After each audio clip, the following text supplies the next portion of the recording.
It's only when we are forced to struggle by some kind of external event, perhaps over which we have no control, or when we choose to struggle by challenging the status quo and setting difficult goals for ourselves, it's only then that we discover what we're really capable of achieving. I am, for example, the man I am today because at a very early age, growing up in England, I was very shy, very insecure. I lived in a very protected world. My father was a senior bank executive, a very conservative profession. My mother was a full-time homemaker, always there when I needed help. And it wasn't necessary for me as a kid to take any risks with my life, and as a result, I had no confidence. And I can still remember a family holiday. I think I may have been 8 years of age. We were driving around in the car. We had become lost. And my dad asked me to get out of the car to go to speak to a stranger, to ask that man for directions back to our hotel. And I was so intimidated about the idea of speaking to one stranger that I refused to even get out of the car. I now make my living speaking to strangers. I've created a strength out of what had been a limitation by acknowledging that weakness and by challenging it and myself against increasing difficulty on mountains all over the world. Because when you confront fear, it recedes in front of you. When you run away from fear, it only grows in your mind. In fact, I've come to believe that fear and anxiety is really just nature's way of focusing our attention on the task at hand. And if that's true, and we're not feeling a little bit anxious, clearly we're not paying attention to what's going around us. Clearly we're clinging to the status quo of the past. And then, of course, he decided it was time to get a picture of himself on the summit. And it was at that point that he realized he'd run out of film.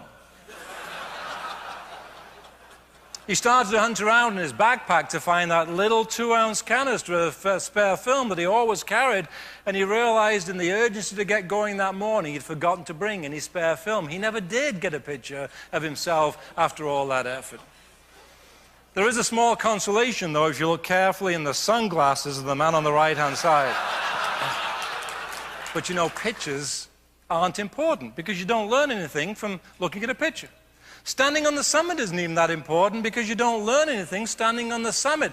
The important thing, of course, after an achievement like this is to step back, digest the experience, learn the lessons, and then you can gaze out towards those new plateaus of endeavor out there which are only now possible because of that new learning that has just taken place. I should tell you incidentally that I did not personally stand on the top of Everest on this expedition. I was one of the leaders of the team. It wasn't my job to stand on the summit. My job was to make sure somebody did. Because in our definition of team success, when one person climbed that mountain, the entire team had achieved the goal. Everybody in this room is different to some degree because we have different strengths, different limitations. We choose our goals accordingly. We build on the strengths, we improve upon the limitations. We knew that we had the climbing ability to climb to the top of the world. We'd climbed Mount McKinley in Alaska, the highest mountain in North America, but that's only 20,000 feet high. Mount Everest is 2 miles higher than that. So while we recognize this strength, we also acknowledged a very significant limitation, and that was our inability to perform effectively in the rarefied airs of the mountain, as effectively, that is, as the native Sherpa people do who live around the base of Everest at elevations of up to 15,000 feet above the sea. We knew that we would have to integrate the Sherpas of Nepal into our team so that their strengths would offset our limitations, and he wanted to take the pictures from the top of the world. But on the summit, it was minus 40 degrees Fahrenheit, 72 degrees of frost, so cold that the battery couldn't charge his electronic camera. He couldn't get an accurate reading of the light to expose the film correctly. So what he had to do was manually operate the camera, to take off his mitts and manually operate that camera.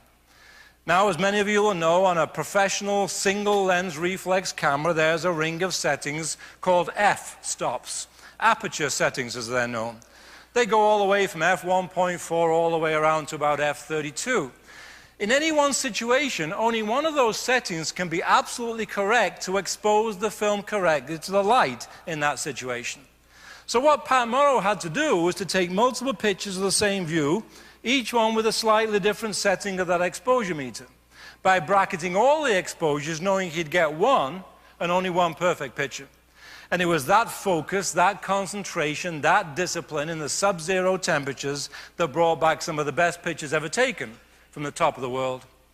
Many people have asked him since how he takes these pictures, and he has a very simple answer. He says, F8 and be there is how you take great photographs.